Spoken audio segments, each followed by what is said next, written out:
Hello everyone, আজ চলে এসেছি আরও একটা নতুন রেসিপি নিয়ে, গ্রেটেড পনির বাটার মশালা।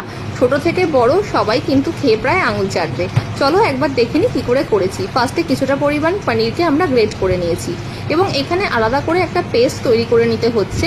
সেই পেস্টের জন্য লাগছে প্যানে সামান্য হোয়াইট অয়েল দিয়ে তার মধ্যে কুচনো পেঁয়াজ দিয়ে দিতে হচ্ছে এবং তার মধ্যে দিতে হচ্ছে আদা, রসুন, টমেটো এবং 5টা কাজু। ভালো করে নাড়াচাড়া করে ঠান্ডা হয়ে গেলে সেই মিশ্রণটাকে আমরা মিক্সিতে পেস্ট করে একটা জায়গায় রেখে দেবো।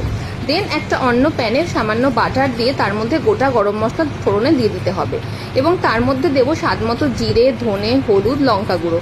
চাইলে দুটো কাঁচা লঙ্কাও তোমরা দিয়ে দিতে পারো। তার মধ্যে সামান্য জল দিয়ে নাড়াচাড়া করে ওই পেস্টটা দিয়ে দিতে হবে যেটা আগে থেকে আমরা রেডি করে রেখেছিলাম। তার মধ্যে আমরা দিয়ে দেব গ্রেটেড পনিরটা এবং স্বাদ মতো নুন মিষ্টি দিয়ে নামানোর আগে দিয়ে দিতে হবে সামান্য পরিমাণ কসুরি মেথি। তাহলেই কিন্তু রেডি আমাদের গ্রেটেড পনির বাটার মশালা।